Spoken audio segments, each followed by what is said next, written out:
Bismillahirrahmanirrahim. Qala al-musannifu rahimahullah ta'ala wa nafa'ana bi ulumi fi daraini amin ila an qala.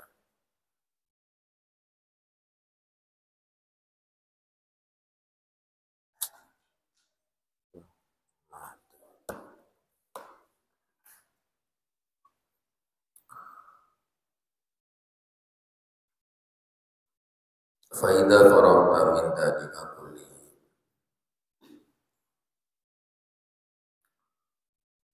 fa idza maka ketika dan dan ke kamar saya dulu ini di cas dulu sampai ke pagi.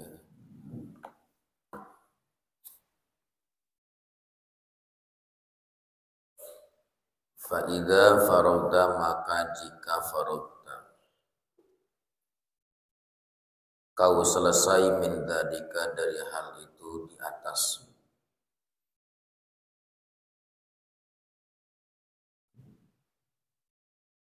di antaranya setelah berzikir, membaca Al-Quran dan mencari ilmu yang bermanfaat di sela-sela kekosongan dari waktu tulu syamsi sampai zawal atau tergelincirnya matahari.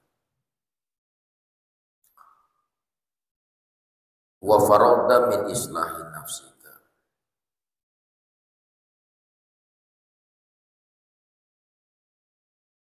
wa faragda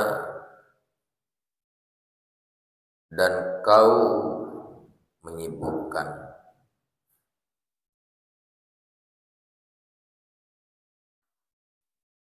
min islahi untuk memperbaiki nafsika, jiwamu,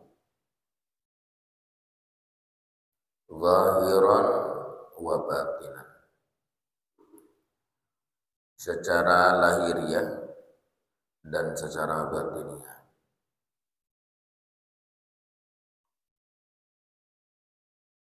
Silakan menyibukkan diri untuk apa? Untuk selalu meriadah, untuk selalu memperbaiki jiwa ini secara lahiriah baik, berusaha untuk baik, dan secara batiniahnya pun baik, juga berusaha untuk baik. Jangan tidak sinkron antara lahiriah dengan batiniah. Berapa banyak orang lahiriahnya baik, batiniahnya tak baik. Batiniah baik, tapi lahiriah tak baik, itu pun sama saja timpang. Kalau lahiriahnya baik, batiniah tak baik, munafik namanya. Kalau batiniah baik, tapi lahiriah itu tak baik, itu gengsi namanya. Ya. Dan kebanyakan dari kita itu sebenarnya adalah lebih banyak gengsi. Padahal hati mau melakukan kebaikan, tapi malu, takut dianggap baik, atau takut dianggap soleh, atau dikira sok soleh, dikira sok baik. Akhirnya perilakunya buruk, padahal niat paling dalamnya pengen baik. Dan itu sebenarnya mayoritas manusia itu seperti itu sebenarnya. Bukan tidak mau baik, bukan. Tapi gengsi untuk jadi baik, malu jadi baik itu. Dan itu biasanya tergantung dari sisi lingkungan. Seketika lingkungan tak baik, ketika kita melakukan baik itu malu, iya kan? Contoh, di saat misal kawan-kawan kalian misalnya tidak mengenakan apa? Jilbab. Kau hadir di dalamnya, kemudian kalian menggunakan jilbab. Akhirnya apa? Malu. Sehingga karena malu itu pada akhirnya ikutan lepas jilbab. Karena malu. Di saat yang lain gak pakai jilbab, kamu sendirian pakai jilbab. Akhirnya karena malu lepas juga ikut-ikutan.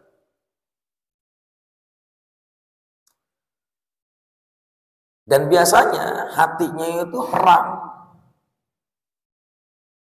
Hati orang yang tadinya pakai jilbab kemudian berani untuk melepaskan jilbab, sebenarnya hatinya perang itu.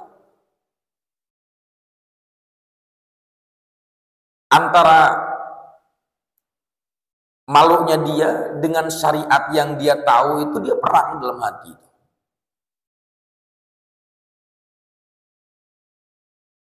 Satria ketika di pesantren, kemana-mana nyarungan.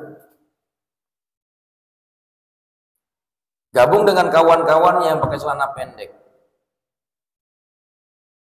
Datanglah Satria dengan sarungannya. Apa yang dirasa Satria? Malu?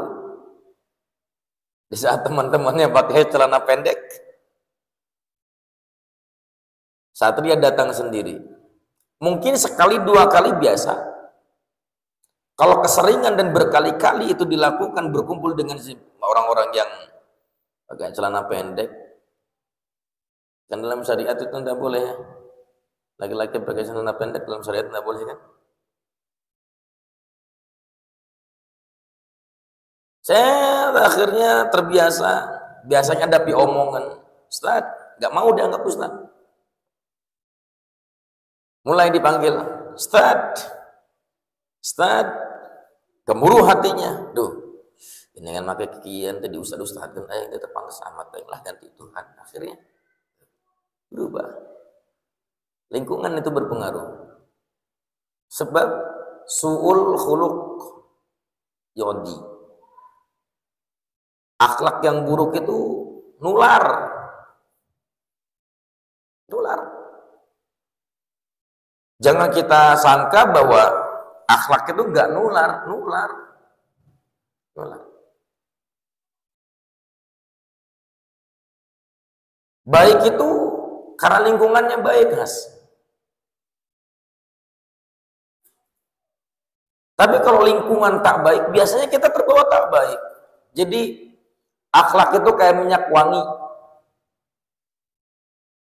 Ya. Di saat kita bergaul dengan orang yang berjualan minyak, kita datang ke tokonya, itu pulang, keluar dari tokonya, kita pulang ke rumah, kita akan disangka apa? Disangka pakai minyak wangi, padahal nggak pakai, cuma datang doang. Itulah akhlak itu akan tumbuh kalau memang lingkungannya memang baik. Maka kenapa dalam kitab Ta'limul Muta'allim diperintahkan untuk apa? Untuk memilih lingkungan sebenarnya. Untuk memilih lingkungan yang memang baik. Contoh misal, ketika kalian punya lingkungan yang tukang gosip, maka tak lama kembali kau akan gosipin orang. Tinggal hitungan waktu aja kamu akan ikut-ikutan gosipin orang. Ketika kalian gabung dengan orang-orang yang cinta ilmu, cinta akhlak, nah, maka sebenarnya kalian itu sedang apa? Sedang lambat laun sedang mencontoh orang-orang yang cinta ilmu dan cinta akhlak nantinya. Ketika kalian itu bergabung, kenapa sih kok para ulama itu seringkali mengatakan bergabunglah Anda dengan para ulama? Bukan kemudian ulama atau pengen digabungin, bukan. Emang dasarnya ulamanya aja pengen diagung-agungin. Emang dasar ulamanya aja mungkin pengen pengen dideketin. Bukan. Mereka menuliskan seperti itu karena memang mereka punya pengalaman, karena mereka punya guru, gitu loh. Paham nggak? Nggak mungkin loh seorang ulama kalau nggak punya guru, nggak mungkin. Ulama itu pasti punya guru, gurunya pasti punya guru, gurunya pasti punya guru, gurunya pasti punya guru. Wattisalu hadza sanadi ila Nabi Muhammadin SAW. Dan ini akan bersambung semuanya kepada baginda Nabi Muhammad. Otomatis itu. Karena mereka punya penelitian, ternyata mereka itu bisa terdorong untuk cinta ilmu, menulis kitab, merubah akhlak. Itu karena sohbatuhum bil ulama, karena mereka itu bergabung dengan para ulama, guru-gurunya. Ini bukan karena tidak ada sebab mereka bisa jadi ulama, karena mereka gabung dengan ulama, gitu loh. Mereka bisa jadi kiai itu karena mereka gabungnya dengan para kiai. Mereka bisa jadi, kalau ustadz mungkin di Indonesia gampang, jenggotan dikit ustadz, nyarungan dikit aja diustadin. Iya.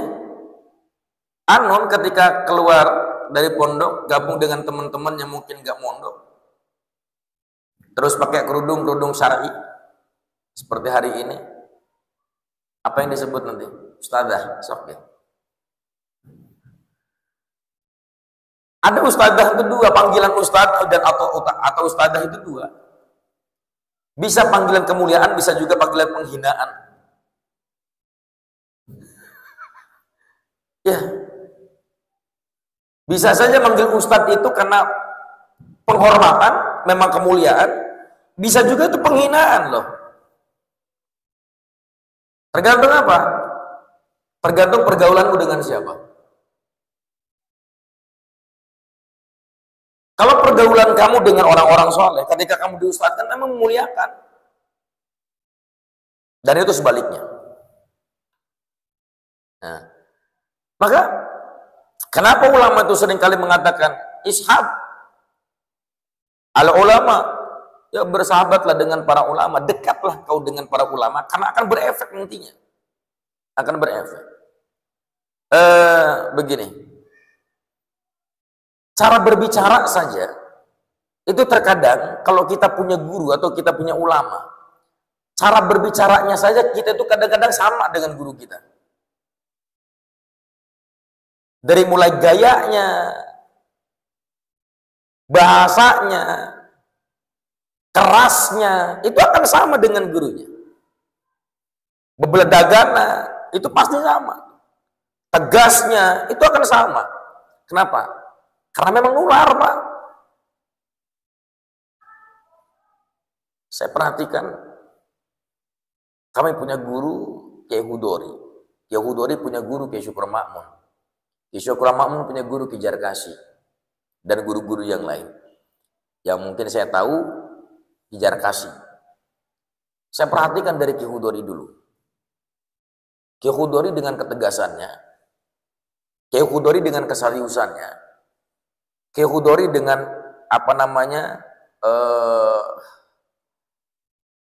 dengan kecerdasan dan kepiawaian beliau. Ketika saya perhatikan Kiai Syukran Makmun, ya loh kok sama sama Kiai Syukran Makmun ya. Kok bahasanya itu hampir sama kayak Kiai Syukran Makmun ya. Oh, pantas lewat muridnya. Satu ketika buka YouTube, ada ceramahnya Yai Zarkasi. Loh kok kayak Syukur Makmun ya? Oh ya wajar lah ya muridnya.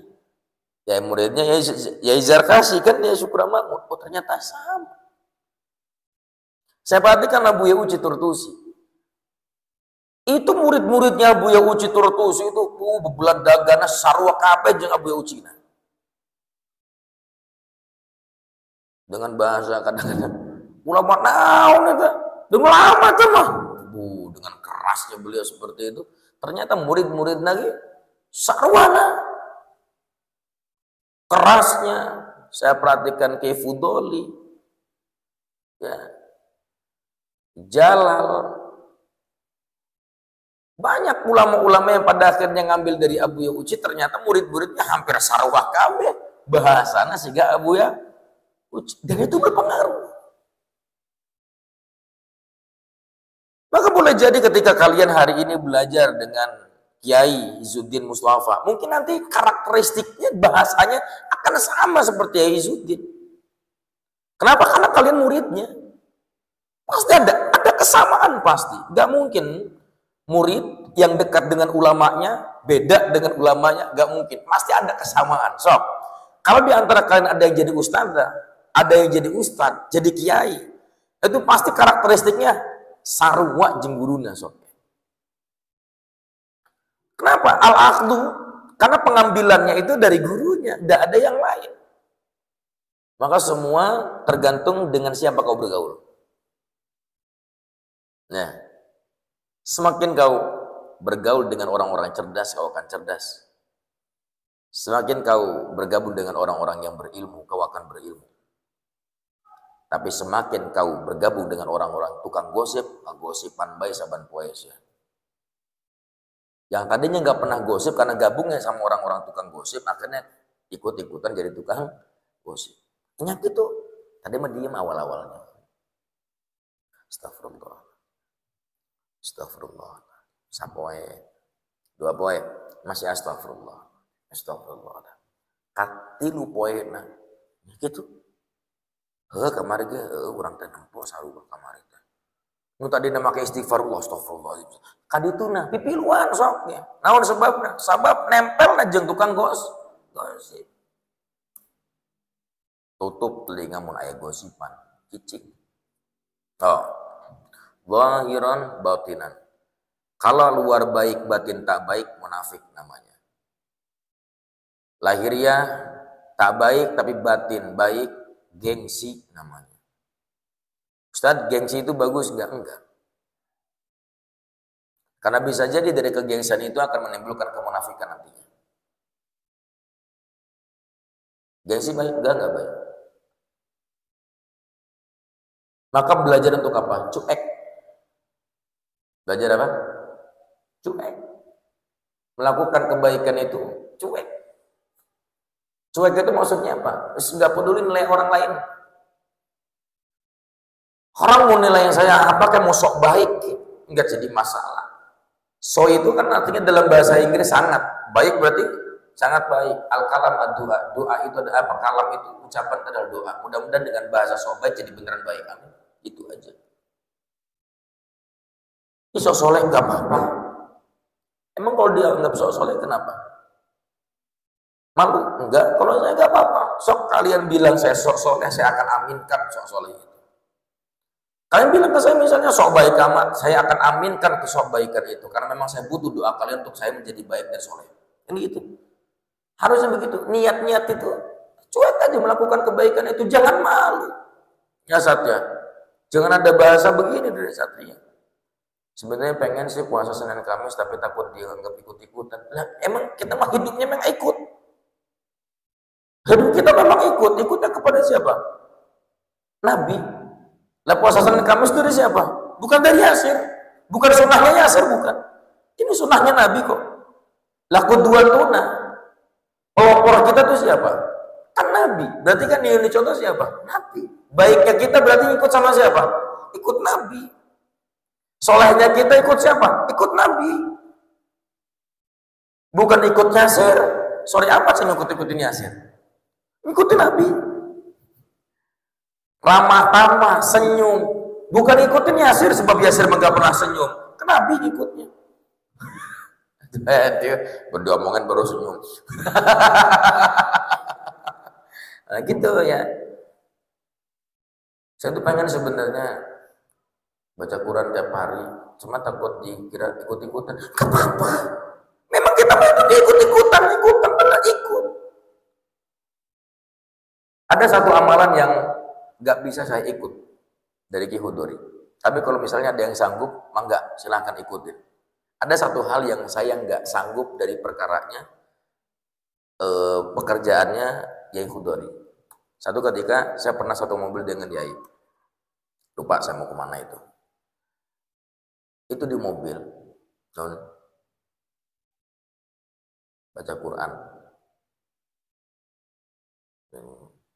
Sampingnya sambil musikan Roma Irama. Sepanjang perjalanan kurang lebih adalah 1 jaman atau 2 jaman di sepanjang jalan itu terus. Nah karena namanya kita mengikut doang, nganter doang ya, sama siapa lagi lupa saya yang bawa mobil itu siapa. Nah itu ketika lagi duduk ya saya perhatikan apa, mulutnya nggak pernah berhenti itu, nggak tahu apa yang dibaca. Mau nanya takut nggak sopan. Namanya santri nanya-nanya ke kiai kayak gitu kan nggak sopan. Baca apa? Pokoknya yang saya dengar itu sepanjang jalan itu baca Quran yang saya lihat. Dan ketika duduknya, saya perhatikan mulutnya nggak pernah berhenti untuk apa? Untuk berbicara. Nggak tahu bicara apa kali, tapi kayak orang pikir. Nah, itu ini belum bisa saya praktekkan tiap hari. Itu satu kebiasaannya Kiai Hudori. Mudah-mudahan ada yang ngomong ke saya, sok zikir gitu, biar sayanya teman zikir. Karena dorongan juga kan, ketika dibahasakan sok zikir kan dorongan buat saya untuk berzikir. Ya.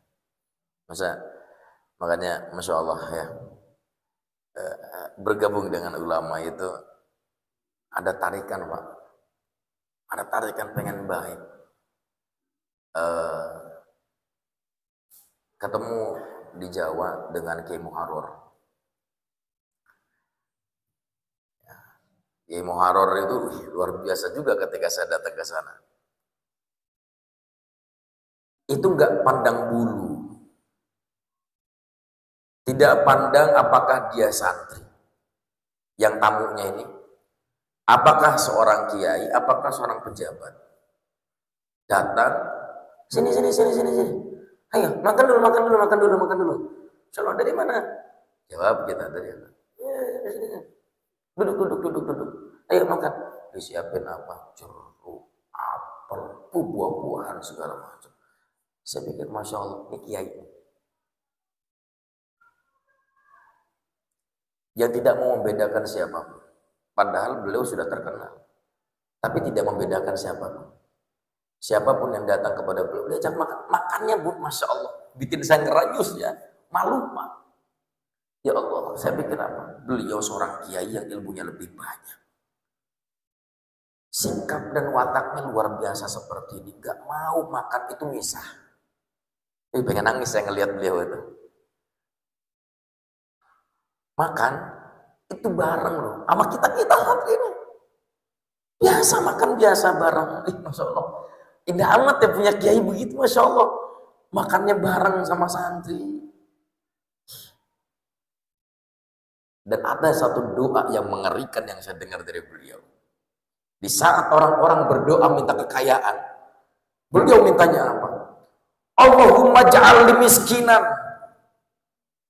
wajma'ni ma'al masakin. Saya dengan Ustadz Irfan geleng-geleng itu ketika ngedenger doa itu. Allahumma ja'al li miskinan wajma'ni ma'al zubratil masakin. Noel, habis selesai doa, dengar ngente, ngeri. Sebenarnya ngeri itu bukan karena kelo, bukan. Karena ini doa yang jarang dipanjatkan oleh banyak orang loh. Saya tanya nih santri-santri di sini, ada yang pernah minta sama Allah, Allahumma ja'alni miskinan. Jadikan aku bagaikan orang miskin. Coba. Ada yang berdoa begitu. Rata-rata apa? Allahumma rfa'ni Allahumma rfa'ni ila martabatil ulya. Ya Allah, angkatlah derajatku kepada derajat kedudukan yang tinggi. Kita memintanya begitu. Allahumma ja'alni ghaniyan. Jadikan aku kaya raya. Ini kiai, ini kiai akhirat tuh nggak takut tuh doa pakai gitu tuh. Wah biasa. Itu. Setelah itu sholat ceritanya ya. Sholat 2 rakaat ba'da maghrib. Itu setelah ba'da maghrib ya kita wirid lah. Di sana kita wirid. Itu netesin air mata siapa? Ya Allah. Di saat banyak orang minta kaya, termasuk saya, mintanya kaya. Saya dihantam dengan kimuhara. Saya dihantam oleh Allah lewat wasilahnya kimuharor. Ngerti maksudnya? Nah, saya sering nggak sampaikan, hati itu memang harus terus dihantam tuh di situ. Nangis saya khas. Ya Allah. Di saat saya ya Rob, setiap kali saya berdoa memintanya kaya, dicukupkan dan sebagainya, saya bertemu dengan seorang kiai yang minta doanya, ya Allah jadikan aku miskin. Dan sedikit pun khas, saya tidak melihat dari kehidupan yang miskin khas. Dari diri beliau saya tidak pernah melihat, ya kalau ngomong materinya, tidak miskin khas. Tapi mintanya miskin. Tapi wallah, beliau kumpulkan, mohon maaf, beliau kumpulkan dengan orang-orang yang tidak mampu. Ternyata permintaan beliau diijabah oleh Allah Subhanahu wa taala, dikumpulkan dengan orang-orang yang tidak mampu. Beliau dengan hartanya itu membiayai orang-orang yang tidak mampu. Tahu, di pondoknya itu wajib pakai HP. Ketika ada anak yang kemudian tidak punya HP, dibelikan sama beliau.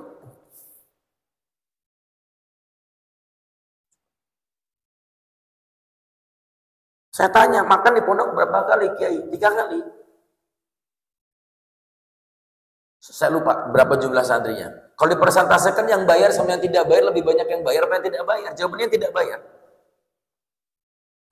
Saya tanya lagi, terus Kiai cara pembiayaannya bagaimana? Allah. Kel.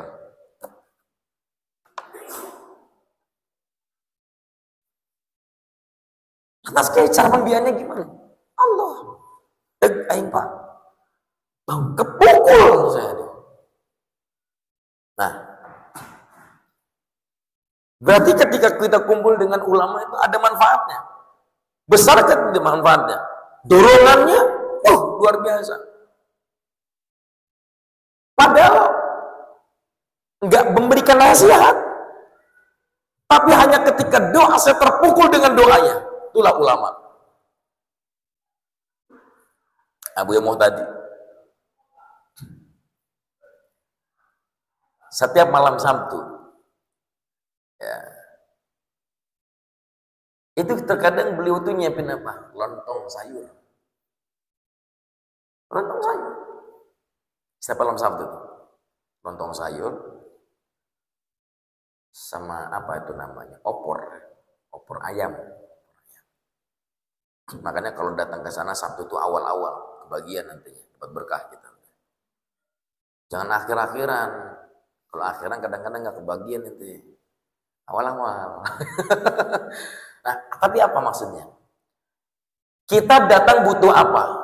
Ilmunya beliau. Iya kan? Harusnya kita dong yang butuh, yang memberikan sesuatu kepada beliau. Iya enggak? Malah beliau yang memberikan sesuatu kepada kita, ngasih makan juga sama kita. Malu enggak kita sebagai santri?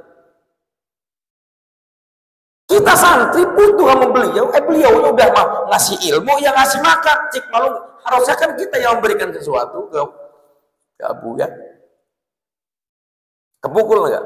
Kepukul Pak dengan sifat-sifat kayak gitu. Sifat-sifat ulama itu kita yang busuk ini nih. Melihat karakteristik para kiai-kiai sepuh, kiai-kiai akhirat, kepukul khas. Padahal nggak ngomong. Berudah duduk giginya, itu ngomong gitu. Tapi dengan perilakunya tuh nembus etaka punggung urang tenembus. Manfaatnya gabung dengan para ulama itu, aduh, masya Allah.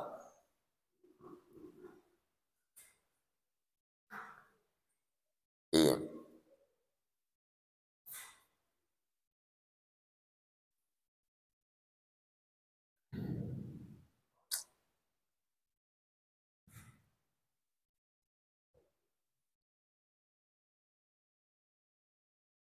Masya Allah.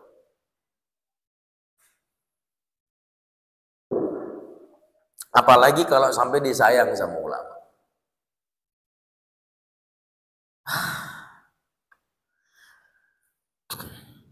Kebahagiaannya itu lebih-lebih dari dapat emas 200 kilo. Kalau dapat emas 200 kilogram, senang. Tapi kalau dicintai oleh ulama, lebih senang daripada dapat emas 200 kilo. Ya meninjau apa? Meninjau kemarin kita bahas. Di antara yang akan memberikan syafaat itu siapa? Ulama kan. Ulama itu diberikan kesempatan oleh Allah nanti untuk memberikan syafaat. Kepada siapa? Kepada orang-orang yang dekat dengannya. Apalagi kalau sampai dapat cintanya ulama kepada kita, Allah. Yes. Surga ada harapan. Kalau kita dapat cintanya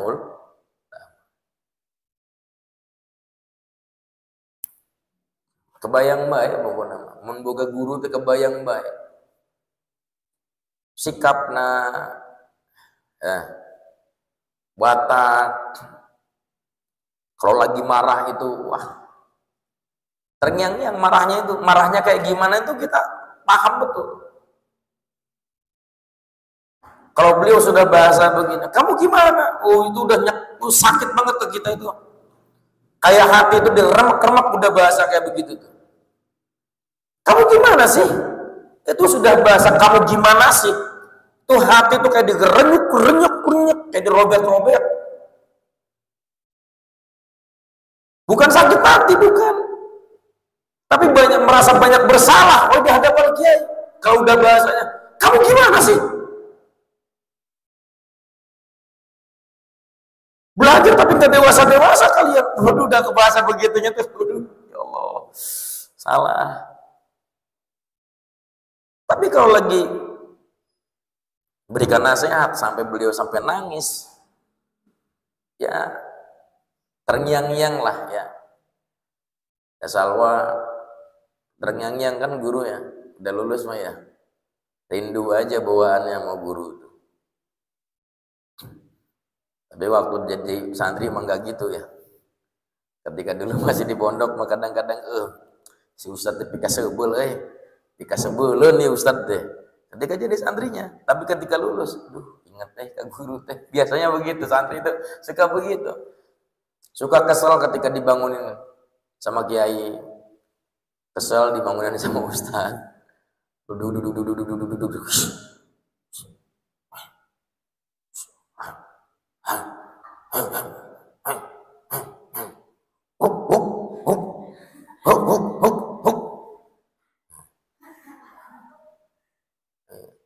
Suka kesel kadang-kadang.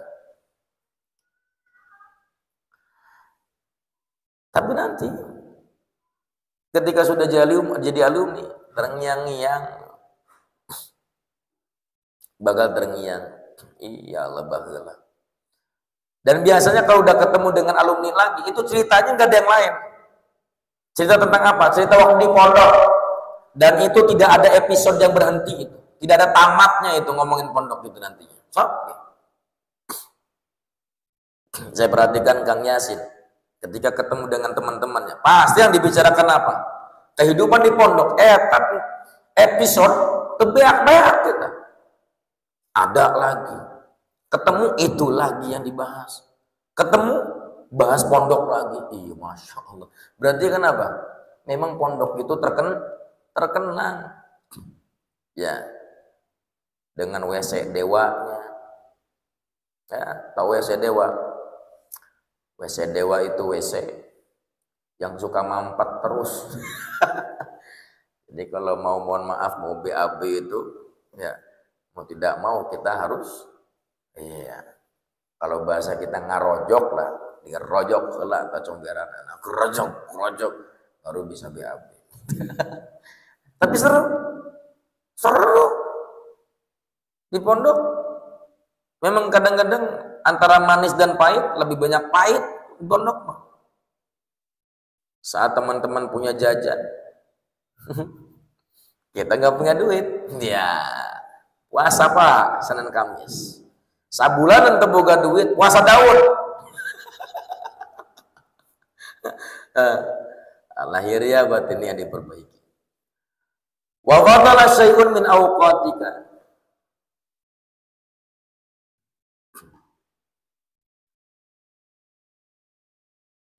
Dan berlebih apa? Syai'un sesuatu min awqatika. Dari beberapa waktu.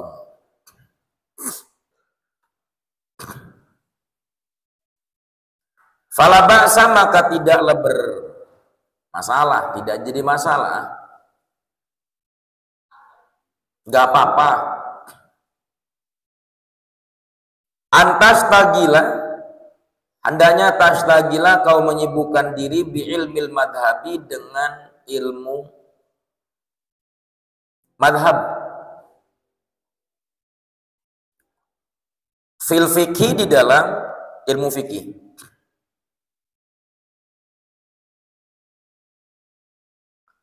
Lita'rifa, agar kau mengetahui bi dengan ilmu madhab itu al-furu'an nadira, cabang-cabang an-nadirata yang jarang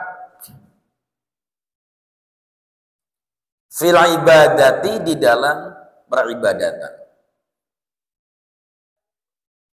Kalau ada waktu-waktu yang memang tersisa,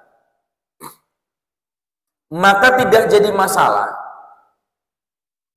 kita mempelajari ilmu tentang perbandingan mazhab.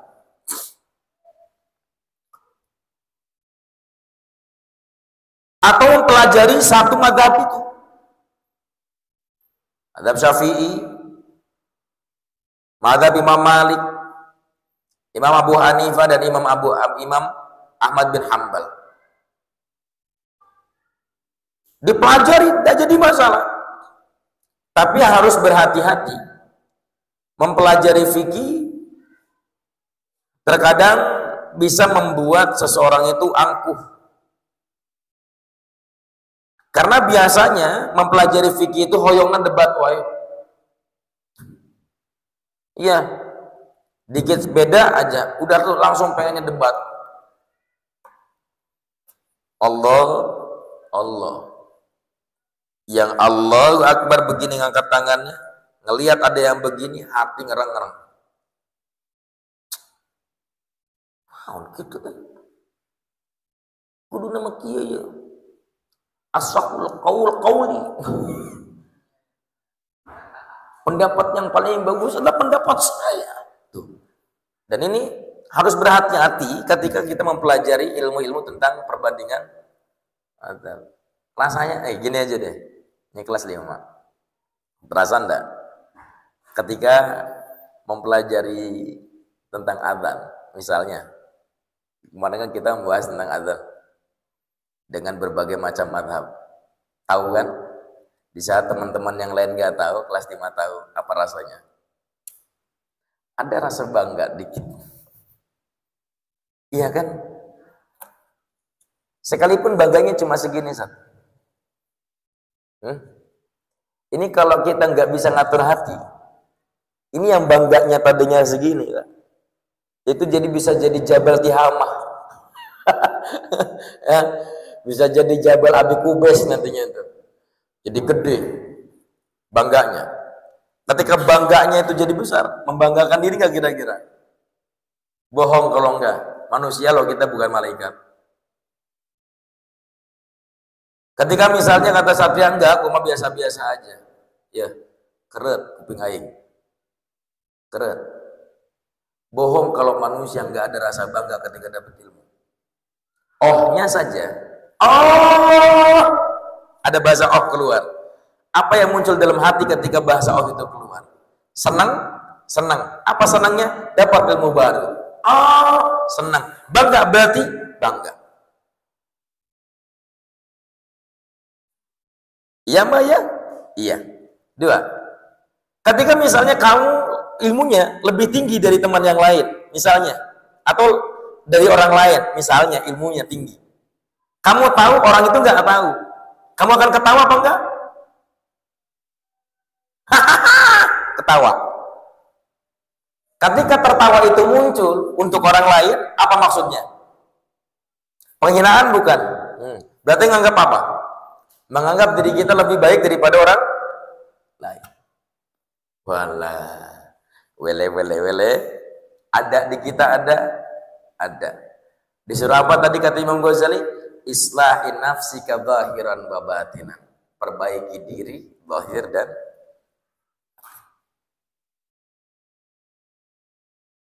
ya. Wah, manusia suka kadang lucu ya. Bangga sedikit aja, langsung membanggakan diri.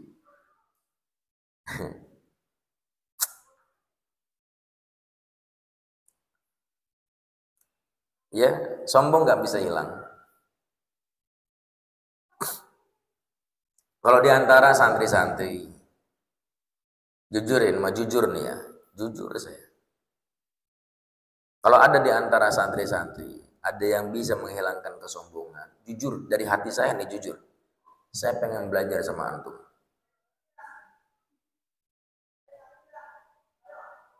Kalau ada di antara kalian, ada yang bisa menghilangkan secara totalitas kesombongan itu, maka jujur dari hati saya pengen belajar. Gimana sih caranya?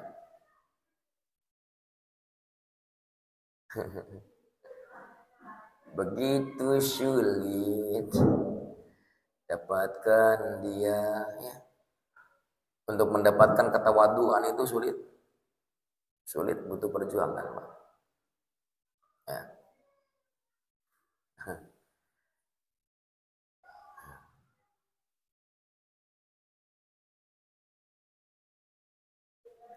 Apa tujuannya mempelajari perbandingan madzhab? Lita'rifa bil furu'.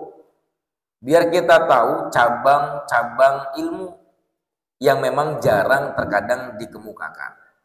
Fil ibadati, terkait masalah ibadah. Nantinya semakin kita mempelajari banyak madhab, semakin kita di saat itu kita bisa toleransi nantinya. Ya. Wa tariqat tawassuti, dan mengetahui tariqah, cara menyelesaikan bainal khalqi, antara makhluk, fil khusumati, di dalam pertikaian, inda inkibabihim, ketika mereka tunduk ala syahwati, pada syahwat. Dengan mempelajari madhab, karena biasanya fikih itu kan nafsu, merasa pang bener-bener najalmi wae pakai fikih, maka kadang-kadang gitu. Astagfirullah, bid'ah, ya bid'ah, tidak ada zaman Nabi. Bid'ah ini haram. Di saat ternyata ada pendapat yang lain menghalalkan. Nah, ini gimana? Kata yang halal, yang menghalalkan itu brengsek amat tetap haramkan budak bidah mbak. Tahlilan bidah haram, sesat, ya, ahlul dhalalah. Mereka yang suka tahlilan ahlul dhalalah. Tong gitu. Lah gitu. Bisa naon? Bisa ternyata ayat pendapat musanes. Nah, pentingnya kita mempelajari perbandingan mazhab itu kan di situ nantinya. Kita bisa memahami orang-orang yang tahlilan, yang enggak tahlilan, yang suka muludan, yang enggak muludan, yang suka rajaban, yang enggak rajaban, ya. Ini nanti nih Idul Fitri, ada lagi masalah nih. Dengerin aja nanti. Mereka tuh kadang-kadang sampai doa makan aja, doa makan dipermasalahkan edan. Jadi urang maca Allah mabarik lana fi ma razaqtana wa qina adzabannar aya nu ngabidahkeun kita. Atas ya Allah jare wong Banten cemirik doa Allah mabarik lana fi ma razaqtana wa qina adzabannar. Wong make bismillah oge jadi atuh padar.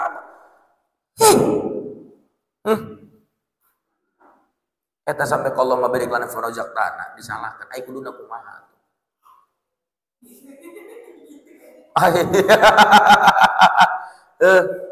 Karena doa ini tidak urut dari Nabi. Emang orang doa teh kedurut bae ti Nabi gitu. Hah? Namanya doa itu memang harus banget gitu sesuai dengan Nabi. Kan enggak. Doa mah kumaha urang. Hah?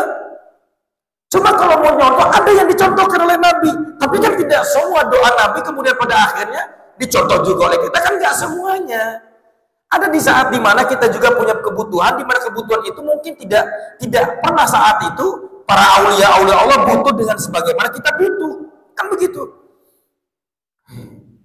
Pan ngomongan doa memerenan teu make bahasa Arab ge wios beureuh.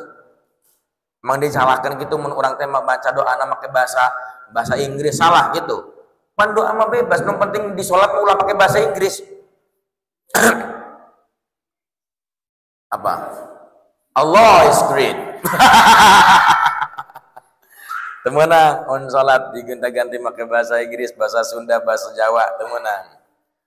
Tapi mun doa mah wius. Doa. Ya Allah abi teh hoyong, boleh. Pakai bahasa Sunda. Ya Allah, ya Rabb, my God, I want astaghfirullahaladzim. Boleh. Boleh, nggak jadi masalah. Boleh. Ya, mau pakai bahasa Padang nggak apa-apa, pakai bahasa Jawa.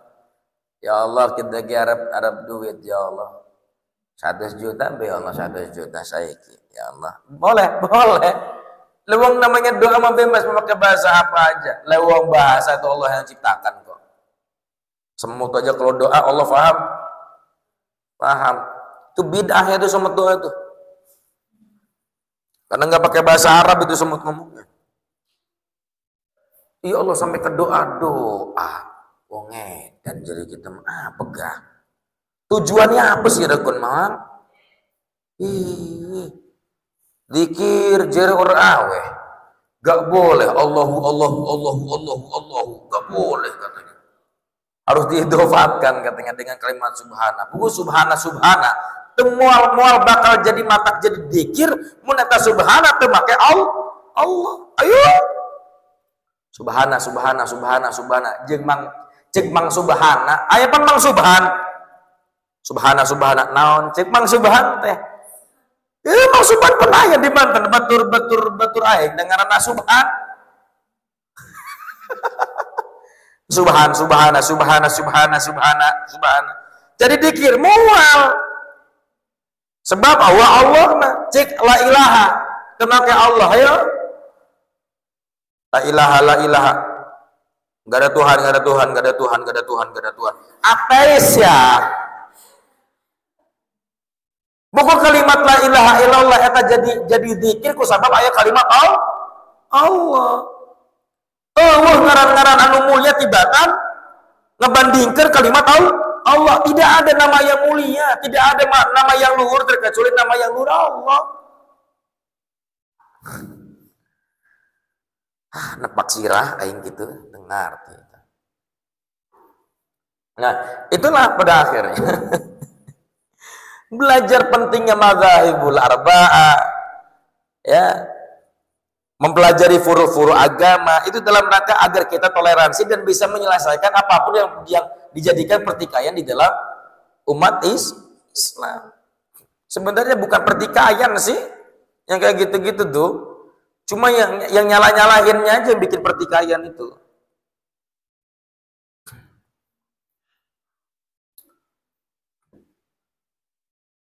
Ya kita masih nganggap antum itu saudara kami, Lur.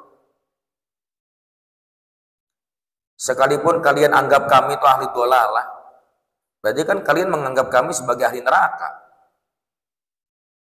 Tapi tetap kami akan menganggap kalian itu saudara kami karena kiblatnya masih sama, Ka'bah. Terkecuali ketika kalian memindahkan Ka'bah kemana, ke Garut. Mohon maaf, kalian bukan saudara kami. Karena Ka'bah kalian masih sama kok, kiblat kalian masih sama kok. Wong haji juga kita nggak berangkat ke Amerika Serikat kan hajinya kan. Kita haji masih ke Mekah Madinah, umrah masih Mekah Madinah. Cuma beda gara-gara tahlilan sama rajaban doang. Terus nyesat-nyesatkan batur. Ya Allah, masalah rajaban doang. Masalah muludan. Lah udah sih, kalau nggak suka muludan nggak usah banyak komentar. Kalau nggak suka dengan Maulid Nabi, ya udah nggak apa-apa. Nggak suka dengan acara-acara seperti itu nggak apa-apa. Tapi jangan salahkan. Kita saudara kalian, kalau itu pun kalau dianggap saudara oleh kalian. Yang suka ada acara tahlilan, acara haul dan sebagainya.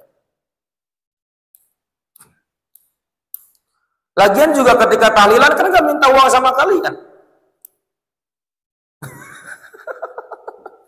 Haulan juga gak minta uang sama kalian kan, enggak, disuruh datang doang.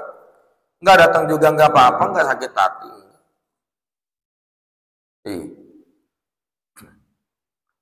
Salawatan di masjid, Allahumma barik lana fi Rajab wa Sya'ban.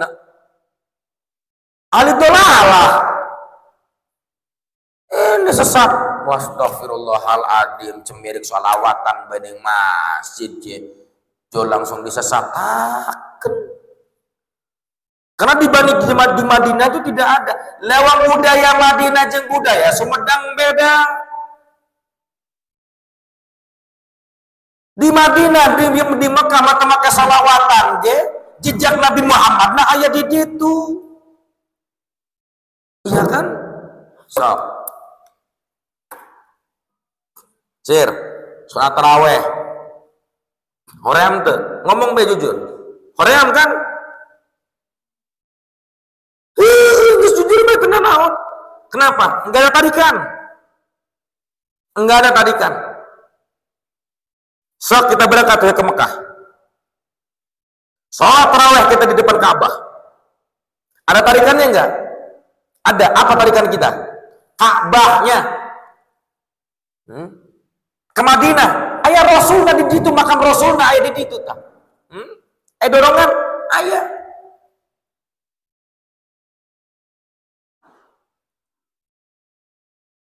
Urang mah kan kadang-kadang udah har oge kudu make dorongan. Mana dorongan anak sayur? Teu aya dorongan, seret Pak. Kita harus punya dorongan juga. Mana? Makanya dibacakan sholawat dan sebagainya agar terngiang-ngiang dengan baginda Nabi. Di saat kita belum pernah berziarah ke makam baginda Nabi, belum pernah berziarah kepada kiblat kita, di saat itu maka kita butuh dorongan. Mana dorongannya? Sholawat ke Kanjeng Nabi. Kumaha sholawatna? Bebas sholawatna. Kita baca Allahumma sholli sholatan kamilatan wa salim salaman taman ala sayyidina Muhammad. Salawat naria. Disebut apa? Salawat neraka. Astagfirullahaladzim. Salawat naria dianggap salawat neraka.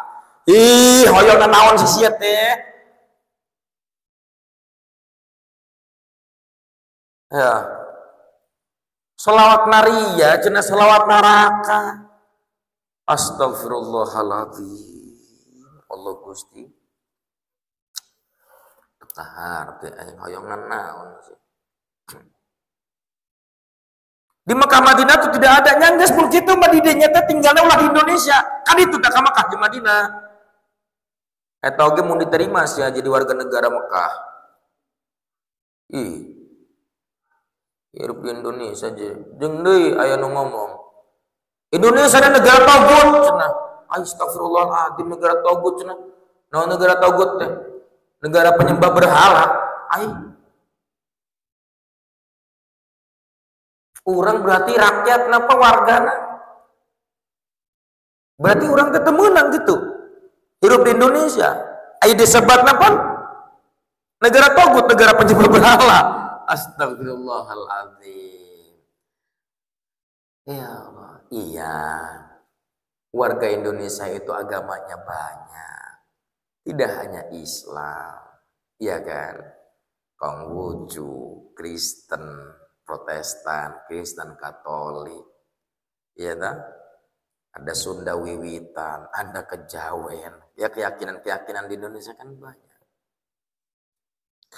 Jangan dipukul rata begitu dong. Indonesia ini ya negara-negara yang memang dinamis. Banyak ras, banyak bangsa, banyak agama, banyak keyakinan. Jangan ujuk-ujuk negara togut segala macam. Tapi hoyong duit nah. Haram sih menang duit dengan negara togut.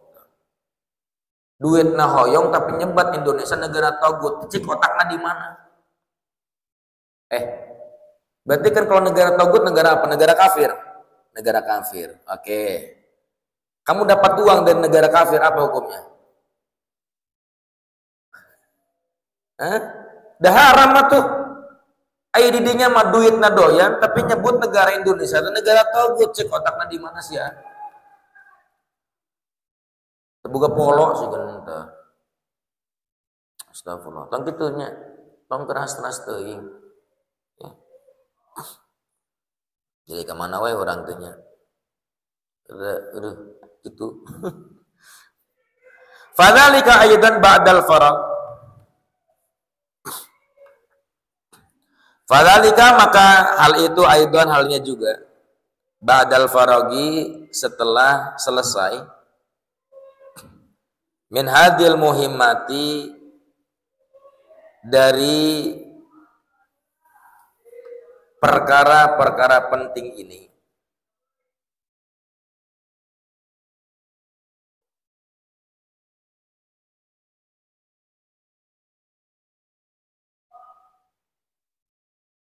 Min bagian daripada jumlati furudil kifayah.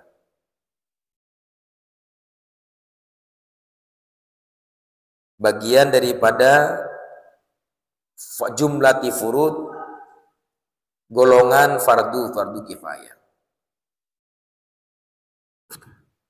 Mana? Tuh mempelajari ilmu madhab. Itu hukumnya bukan fardu ain, tapi fardu kifayah. Ya.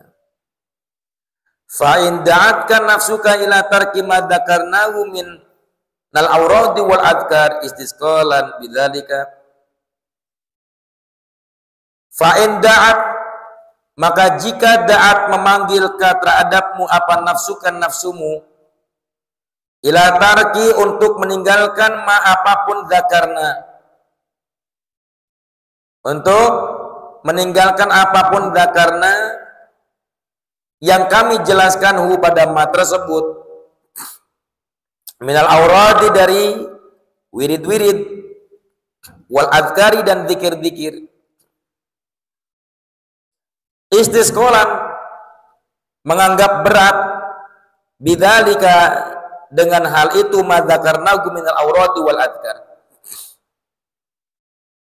Fa'ala maka ketahuilah olehmu anna syaitana bahwa setan al-la'in yang terlaknat qaddasa sungguh dasa telah masuk apa setan merasuk apa setan fi qalbika. Diulang. Qad sungguh dasa telah masuk atau memasukkan siapa setan al-la'in fi qalbika dalam hatimu ad-da'a penyakit ad-dafin yang terpendam.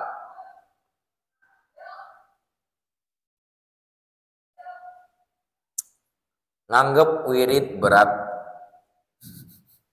nganggap zikir berat, nganggap maca Quran berat, hese berat, hese maka pastikan sesungguhnya setan laknatullah alaih, ya, setan laknatullah alaih itu sudah memasukkan penyakit-penyakit dalam hati kita dengan penyakit yang tersembunyi. Penyakit apa? Penyakit hoream.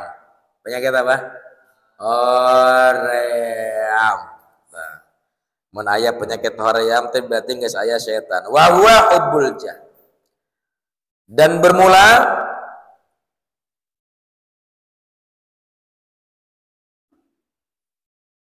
ad-dafin.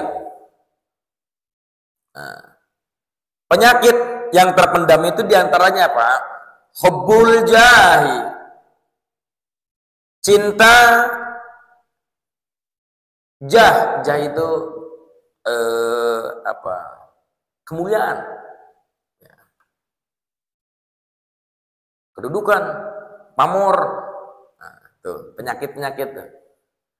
Wal mal dan harta, pengen dapat harta banyak. Oh. Makanya sadar kan sekarang kan kenapa Ki Muharram itu doanya mau Allah majalni miskinan, sebab pengen kaya itu takut setan memasukkan penyakit. Itu tuh. Jadi silakan nanti doanya Allah majalni, gak ada yang berani sok deh. Fa'iyaka, maka hindarilah olehmu antagtarra,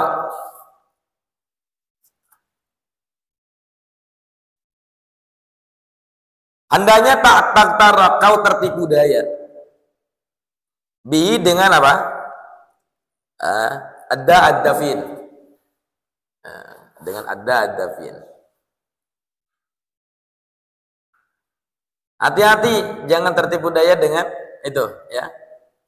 Penyakit-penyakit itu. Sebab apa? Fatakuna, maka kau akan menjadi duhkatan, bahan bahan tertawaan. Mudhik itu lucu, ya. Dohkatan itu artinya tertawa.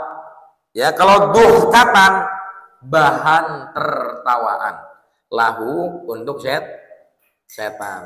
Jadi kalau nanti kalian itu sudah demen dengan, ya, tenar, kedudukan, kemuliaan, dan suka dengan harta, maka setan itu di sebelah kiri Anda. Setan itu di sebelah kiri Anda itu akan tertawa terbahak-bahak. Itu contohnya tuh, kan tertawa kan tuh. Maka nanti fayuhlikaka, ya, maka ia setan akan menghancurkan terhadapmu dengan cara seperti itu. Dikasih cinta dunia, cinta harta, cinta kedudukan, cinta martabat, cinta kemuliaan. Summa yaskharu bika, summa kemudian yaskharu membuat rugi siapa? Syaitan al-la'in bika terhadapmu. Nanti setelah ba'da Jumat kita lanjutkan lagi, ya. Wallahu a'lam bissawab. Assalamualaikum warahmatullahi wabarakatuh.